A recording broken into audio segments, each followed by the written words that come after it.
nuevamente a clase.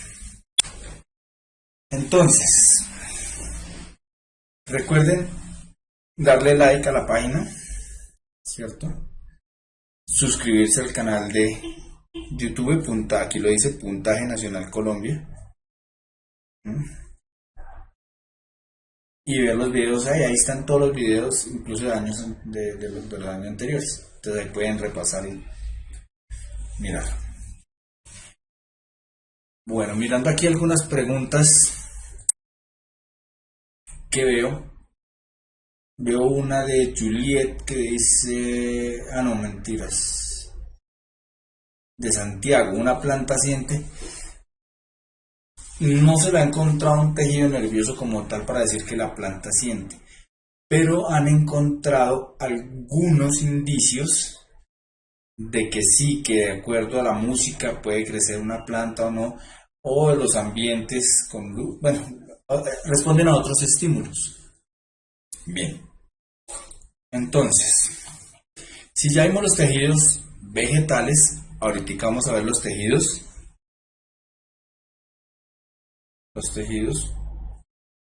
animales, ¿correcto? Entonces, en los tejidos animales se pueden dividir básicamente en 4 grupos, ¿cierto? 4 grupos, que son el tejido epitelial, el conectivo, el muscular y el nervioso. Si bien es cierto que aquí en la imagen se ven otros, ya explicaré por qué. Pero los grandes grupos son el epitelial, el conectivo, el muscular y el nervioso. El tejido epitelial es un tejido que está formado por una o varias capas de células que están unidas entre sí. Sirve de recubrimiento de todas las superficies del organismo, incluso del recubrimiento interno de los órganos con luz. ¿Qué es un órgano con luz? Hagan de cuenta un tubo, ¿cierto? Cuando ustedes miran, el tubo es circular, pero por dentro hay una luz. Ese recubrimiento interno también es de tejido epitelial. Mejor dicho, es el que recubre todas las partes y todos los órganos de los animales, incluso también ayuda a formar las mucosas y forma las glándulas. Entonces, en algunos libros ustedes van a encontrar tejido epitelial glandular, etcétera, etcétera, pero básicamente no, o sea, es tejido epitelial, no nos vamos a meter con tanto, con ese problema, ¿listo?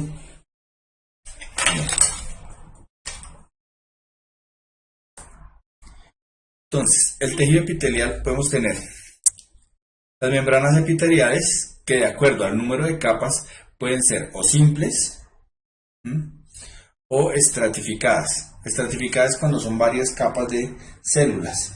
No te preocupes, Valeria, yo ahorita pongo un ejemplo más claro para que vas entendiendo. Por ahora, saber que el epitelial es el que me recubre, es un tejido de recubrimiento, me va a proteger todas las demás células.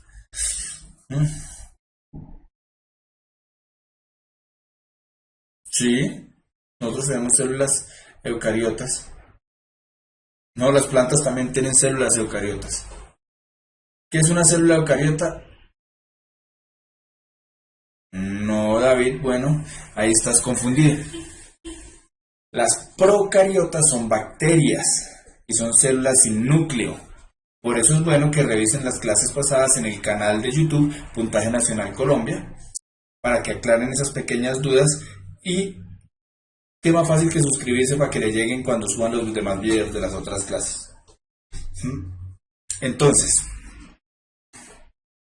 tenemos también el epitelio glandular, que es lo que les decía.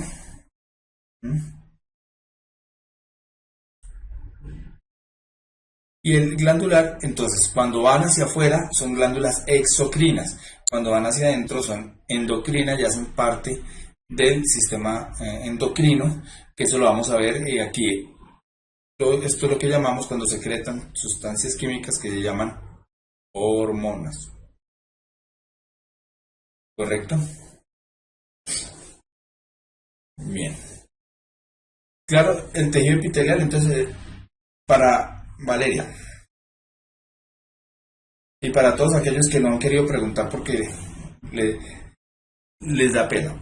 El tejido epitelial es un tejido de recubrimiento, me va a proteger, ¿cierto?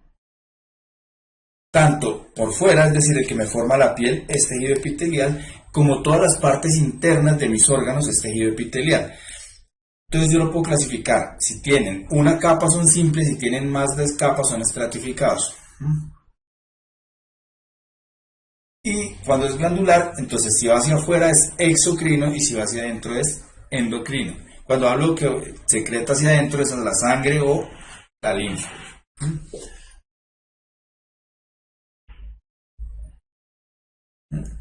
Bien, entonces vamos a mirar cómo está formada la piel, por ejemplo, con tejido epitelial. Tenemos una capa de afuera, ¿cierto? Que para evitar la pérdida de agua, para evitar que nos deshidratemos, es una capa como de restos de células y es una capa de queratina. La queratina ayuda a evitar que perdamos agua. Asimismo, la queratina también forma que las uñas, ¿cierto? Las uñas me las forma la queratina. El pelo me lo forma la queratina. Para no hablar solo de los humanos. ¿Se han visto el cuerno del rinoceronte? El cuerno del rinoceronte no es de hueso, es de queratina. Es un montón de pelos que están unidos y que formaron esa dureza porque están muy unidos. Entonces, eso es la queratina. Y la queratina la utilizamos en la piel es para evitar la pérdida de agua. ¿Hasta ahí vamos claros? Entonces,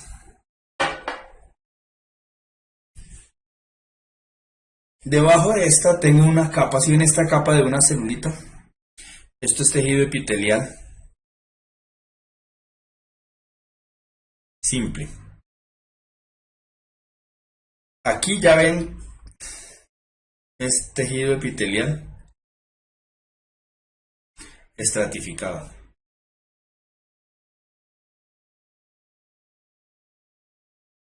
Bueno, don me merezco un 5. No sé si eres hombre o mujer. Por la pregunta, vamos a tratarte como andrógino. Entonces, traten de poner aquí un tag del nombre que me queda más fácil para poderlos llamar, ¿cierto? Porque decirme merezco un 5, pues. Entonces, para NN, ¿para qué se utiliza la queratina en el cabello? La queratina, bueno, ayuda para muchas cosas. Le ayuda a que no se dañe, que no se vea seco, que sirva para alisar, etcétera, etcétera. No, el marfil es otro cuento, Gustavo. Ya después lo vamos a ver de qué es el marfil. El marfil ya es más, es óseo, es una estructura ósea.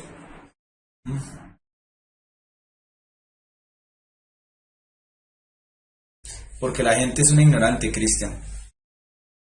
Los dientes son óseos y también tienen queratina. Ah, bueno, listo, gracias, me merezco un 5. Entonces, volvamos a la clase, no divaguemos. La primera capa es epitelio simple, la siguiente capa es estratificado y aquí abajo este es otro tipo de tejido. Vamos a llamar tejido NN y ahorita vamos a ver qué tejido es, que no lo hemos visto. Bien, resulta que la piel de nosotros está formada por tres capas. La más externa, ¿cierto? ¿Cómo se llama? Exodermis, ¿cierto? Aquí tengo otra capa más interna que se llama mesodermis y la capa más profunda de la piel se llama endodermis, ¿cierto? Claro que en otra parte también se llama epidermis, dermis e hipodermis. Pero pues cualquiera de esos nombres, sepan ustedes que nada más son tres capas. ¿Qué es importante? La capa de afuera, esta capa de aquí, es una capa de protección. Por eso es una capa que no, y repito, no tiene ni irrigación nerviosa ni irrigación sanguínea. ¿Eso qué quiere decir? Es cuando ustedes se cortan, que no les duele, ¿cierto? Que no, y que no hay sangrado. Es cuando les salen los padrastros, ¿cierto? Que no les dolió porque están levantando la primera capa. ¿Correcto? Aquí no hay ni sanguínea ni nerviosa. Y ya en la mesodermis empieza a haber irrigación nerviosa. Por eso es que cuando ustedes arrancan el padrastro, que se van un poquitico más allá, les duele hasta muy mucho. ¿Correcto? Aquí ya hay irrigación nerviosa, pero no hay irrigación sanguínea todavía. Entonces, por ejemplo, cuando ustedes cortan con una hoja de papel, ¿qué les duele? Y que no hay un sangrado. ¿Correcto? ¿Por qué? Porque primero debe haber un dolor antes de que yo pierda. Es un método de protección que ha evolucionado para que haya dolor y yo retire y que no haya un sangrado. Los tatuajes van aquí en esta capa, en la mesodermis, en la mesodermis profunda. Ahí van los tatuajes. ¿Quién fue que preguntó? Andy. La naturaleza es muy sabia, Andrés, y los tejidos se pueden curar. No todos se pueden curar, no todos, pero sí, la naturaleza sabia y crea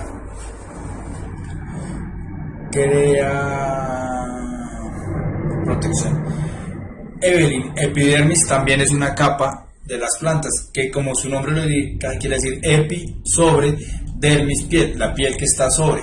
Entonces, se puede llamar, las plantas y los animales compartimos algunos nombres, pero hay que diferenciar la epidermis vegetal a la epidermis de la piel. ¿Correcto, Evelyn? Bien. Si ven estas células que están aquí, que tienen un color diferente, esas células se llaman los melanocitos.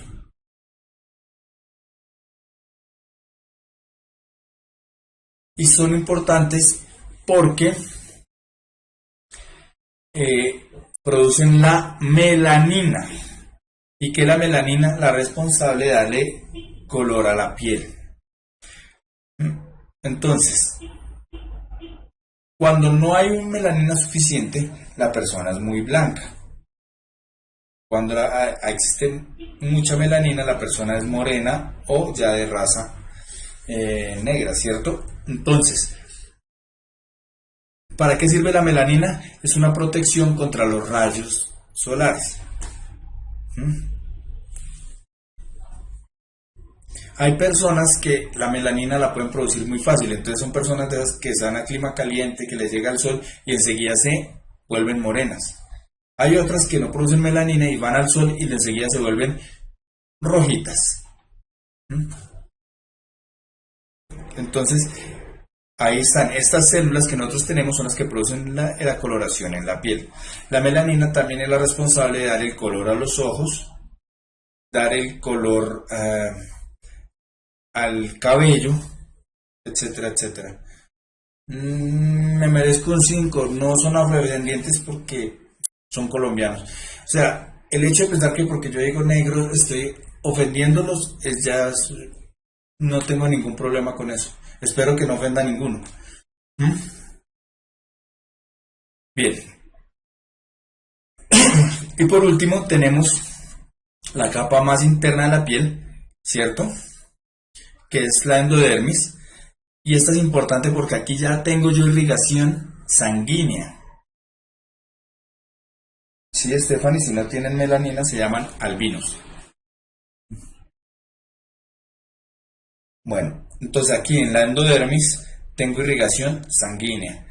Pero en la endodermis también tengo irrigación nerviosa. Y aparte de eso encontramos esto, que son las glándulas exocrinas, que como ya hemos dicho, las exocrinas son las que sacan su producto, por llamarlo de alguna forma, al exterior. Hay 5 tipos de glándulas exocrinas. Entonces están las lacrimales, ¿cierto? ¿Cierto? Las sebáceas, las sudoríparas, salivares y mamarias. ¿Correcto? Sí, los animales también tienen melanina. No, la melanina no se puede reducir. Bien, entonces, las lacrimales, pues su producto son las lágrimas. ¿Para qué sirven? ¿Mm? Las lágrimas no sirven para yo desahogarme, no sirven para cuando yo estoy viendo una película triste, como cuando murió el Rey León, ¿cierto? No, las lagrimales sirven es para la lubricación del ojo, porque el ojo es que están delgadas las capas del ojo que necesitan siempre estar humectadas. ¿Mm?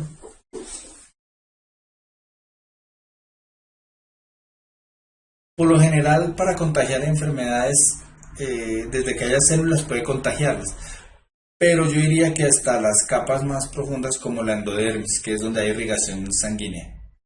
Sebáceas, pero sebáceas es con B, Miguel. Ah, bueno, ya ahorita explico lo de la cicatrización. Regálame un segundo, Harriet.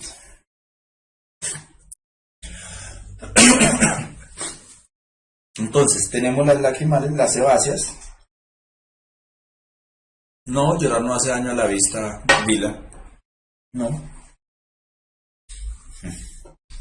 Las sebáceas producen el sebo, que es una grasa. Por ejemplo, en los perros es una grasita que le da el famoso olor a perro cuando ustedes no lo bañan, es la grasa en el cabello, producen también el famosísimo acné, ¿cierto? Esas glándulas sebáceas que ayudan también a que haya la piel esté como elástica. Bien, las sudoríparas eliminan sustancias de desecho y ayudan a la termorregulación. Ayuda a la termorregulación, es decir, a que el cuerpo baje su temperatura. Las salivares ayudan a la digestión primaria, es decir, a que el bolo alimenticio se esté bien empapado y logre ser deglutido con la primera digestión, para que cuando llegue al estómago sea mucho más fácil para nuestro organismo aprovechar todos los nutrientes. Y las mamarias son glándulas sudoríparas modificadas en los mamíferos. En los mamíferos, donde ya ese sudor ya no es sudor como tal, sino que da ciertos nutrientes. Correcto, entonces casi que podemos decir que la leche es como sudor modificado. ¿Mm? Entonces, pues, no sé a quién le gusta, me fascina. ¿Mm? Bien, ¿alguna pregunta hasta ahí? Bueno, tenemos el tejido muscular. El tejido muscular es un tejido que posibilita el movimiento y está formado por células alargadas que se contraen y se relajan. O sea, básicamente el epitelio recubre y el músculo es para el movimiento, ¿cierto?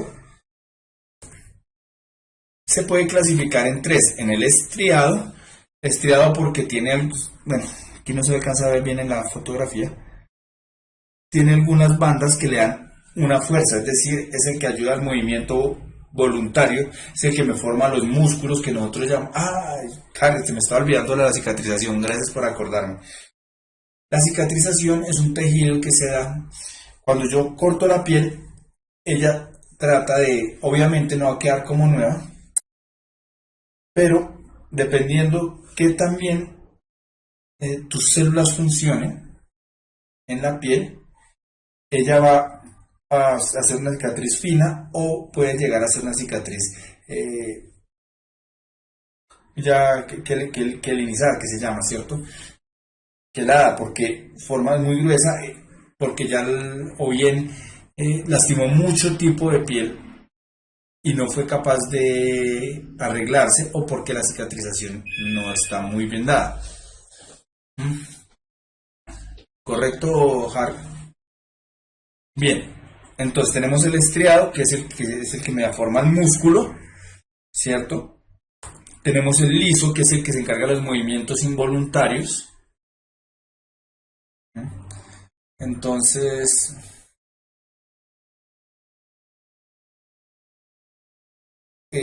como en todos los órganos del respiratorio, etcétera, etcétera. Y tenemos el cardíaco, que ese solo lo vamos a encontrar en el corazón. Sí, algunas cicatrices son grandes cuando son profundas. Es que es lo mismo que cuando tú vas a arreglar cualquier cosa. Si el daño es pequeñito, tú lo puedes arreglar casi sin que se note. Pero si el daño es muy grande, se va a notar. Así mismo funciona la piel y por eso es que se forman las cicatrices tan grandes. Entonces, el muscular liso es un tejido involuntario en todos los órganos huecos, todo el estómago, los pulmones, ¿cierto? El aparato urinario, y es el movimiento involuntario. Ustedes no tienen que pensar para que se mueva el estómago, no tienen que pensar para que respirar, lo hacen, y es involuntario. El esquelético es voluntario. Ustedes ahí sí tienen para sonreír, para ponerse triste, para mover un brazo, para... Todo eso lo tienen que pensar. Entonces es el muscular estriado. Y el cardíaco, como su nombre lo indica, está solo en el corazón. Y es como una mezcla entre el liso y el estriado, porque es involuntario, pero tiene estas estrías que le dan fortaleza, porque el músculo más fuerte que tenemos nosotros es el corazón. No, Edison, no soy médico. Yo soy ingeniero ambiental, que también estudié biología, pero no, médico no soy. El tejido conectivo es un conjunto de muchos tipos de tejido, o sea, hay muchos tipos de tejido, pero como su nombre lo indica, es conectivo, es decir, conecta. La lengua sí también es un músculo.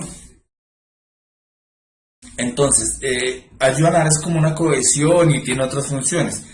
Dentro de todos estos tenemos el tejido adiposo, que es la famosísima grasa que en su mayoría se localiza aquí, ¿cierto? En los hombres en la barriga de cervecero, en las mujeres aquí abajito, en los bananos, conejos y todas esas cuestiones que tanto huimos. También sirve como el pegante de la piel, por eso cuando ustedes tienen un pollo y empiezan a mirar, hay músculo, hay grasa debajo de la piel, porque también sirve como el pegante del cuerpo. El músculo más fuerte no es el de mascar, el macetero se llama, Jonathan Alejandro. El macetero es, sí, pero ojo con lo que estoy diciendo. Ese es músculo estriado, yo pienso en moverlo, yo mastico pensando, ¿cierto? Que voy a mover. Pero cuando me refiero con un músculo muy fuerte del corazón, es tan fuerte que siendo más o menos del tamaño de su puño, de su mano dominante, o sea, en mi caso el derecho, puede llegar a bombear agua a un edificio de 5 pisos. Es un músculo sumamente fuerte. Si bien no es fuerte como para alzar o mover, es un músculo muy fuerte porque está todo el tiempo haciendo esto, y bombeando, y bombeando, y bombeando, bombeando, bombeando, bombeando. El cartilaginoso es el que me forma a mí los cartílagos, que lo voy a encontrar en los lóbulos de las orejas y en la punta de la nariz, pero también protegiendo la cabeza de algunos huesos. Es importante, bueno, también lo voy a tener aquí en las costillas flotantes. ¿Por qué es importante? Porque es un tejido que nunca para de crecer y además es muy elástico, ¿cierto? Es un tejido que nunca para de... Por eso es que uno a veces ve a sus viejitos con esas narices así grandotas y esas orejas grandotas, es porque es un tejido que no para de crecer. Qué pena. El tejido óseo que me forma a mí, el hueso. Correcto, Jonathan. El tejido óseo me forma a mí el hueso. Y el hueso me sirve para darle un sostén al cuerpo. Tengo el hematopoyético, que es el que me fabrica mis células sanguíneas. Tengo la sangre como tal, que es el tejido sanguíneo. Y tengo el linfático, que me forma la linfa. Todo esto son tejidos conectivos. Si alguien tiene alguna duda o quiere profundizar más en estos temas, me puede escribir al correo biología@puntajenacional.co. ¿Correcto? Bien. Tenemos por último el tejido nervioso. El tejido nervioso, que está conformado por las neuronas, células glía y todo el sistema nervioso. Es un tejido muy importante porque es el que nos controla todo el organismo.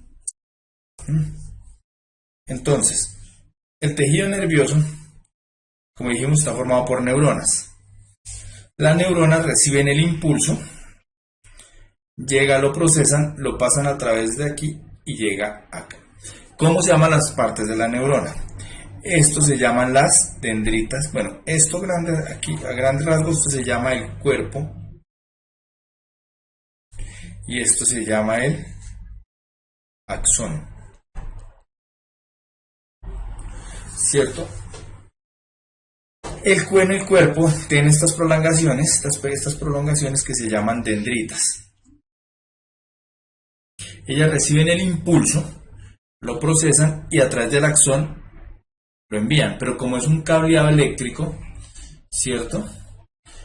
Como es un cableado eléctrico necesita un aislante. Ese aislante es estos tubitos, son el aislante y eso es mielina.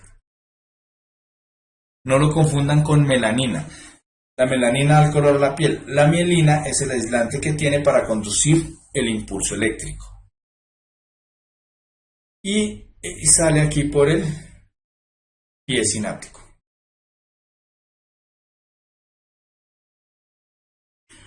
Ese es el impulso, ¿correcto?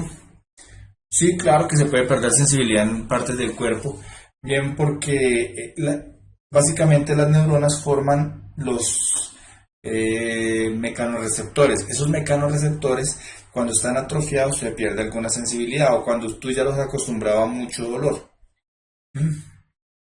Sí, algunas neuronas se reproducen, pero no en su totalidad. Ya lo veremos clases más adelante. Bien, ya para finalizar, vamos a mirar esta pregunta. Bueno, antes de esta pregunta, ¿tienen alguna duda de lo que hemos visto? Sí, Santiago, hay una página www.puntajenacional.co. Sí, es www.puntajenacional.co. .com no, es .co. Es solo .co. Bueno, ahí hay una mezcla entre lo que está dentro del pulmón, lo que llamamos el bofe, en realidad, y el diafragma. El diafragma, yo sí lo puedo mover siempre de manera voluntaria o involuntaria, pero este es voluntario. Este es el diafragma, sí es estriado, pero lo que es el bofe como tal, no.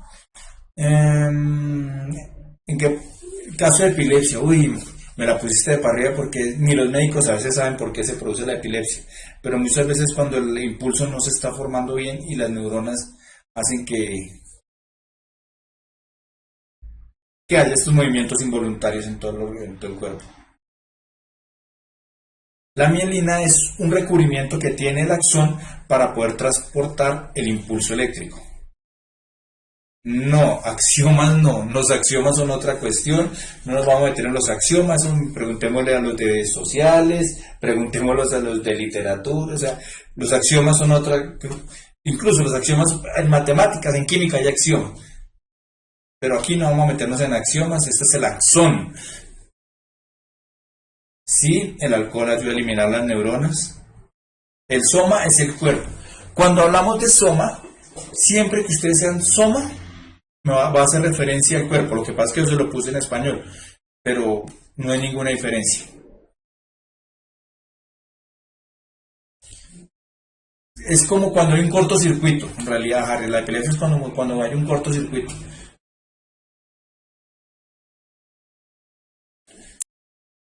Porque están en una fase de reproducción celular que vamos a ver más adelante.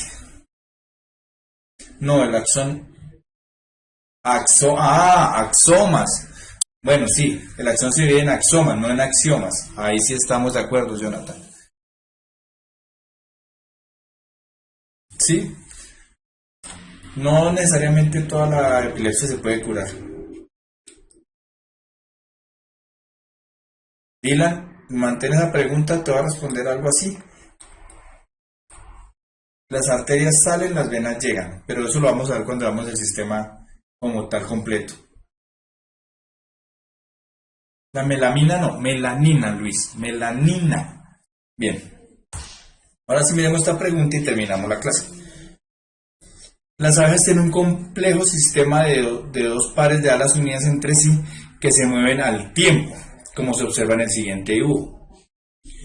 Para lograr el vuelo rápido, las abejas necesitan músculos para mover las alas, venas en las alas que les den rigidez, exoesqueleto articulado que permita flexibilidad ante el vuelo, hormonas para estimular el movimiento. Vamos a ver, me merezco el 5, me merezco un 5. Si te mereces un 5 respondiendo la pregunta. Entre la C y la D, A, C. Bien, vamos a responder. Los músculos para mover las alas es como muy obvia, ¿cierto? Pero como es obvia, pues no la vamos a quitar, vamos a dejarla ahí por ahora. Las venas en las alas que le den rigidez, las venas me ayudan a dar una rigidez. Lo que me da rigidez a mí es un esqueleto, no las venas ayudan a otras cuestiones, las venas ayudan a transportar ciertas cosas. O sea, la B sí la podemos descartar. Exoesqueleto articulado que permita la flexibilidad ante el vuelo. Si yo hablo de exoesqueleto, el esqueleto es rígido. O sea, si yo hablo del exoesqueleto que me dé flexibilidad, ¿ustedes creen que estoy siendo coherente? No. El exoesqueleto lo que me da es una rigidez, no una flexibilidad. Y las hormonas no estimulan el movimiento. En realidad, los músculos son los que me ayudan a mí a mover, aunque las abejas no tienen un músculo como tal, es un protomúsculo que tiene ahí para mover las alas. Correcto, no es un músculo como el que nosotros conocemos, como el bíceps, tríceps, cuádriceps, deltoides, abductores, no, eso no, son otro tipo de músculos, son protomúsculos lo que tienen, son más parecidos a ganglios. ¿Correcto?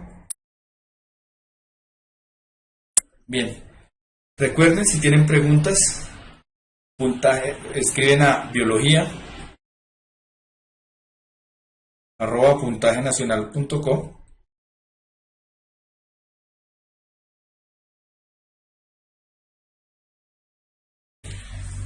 Con mucho gusto les responderé.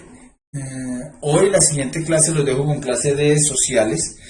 Recuerden que la clase de biología es el día miércoles, sino que hoy la dictamos por unos problemas que hubo aquí, ¿cierto? Entonces, muchachos, no olviden darle like a la página ni al video y esperen a que lo suban. ¿Listo? Entonces, que tengan muy buena noche.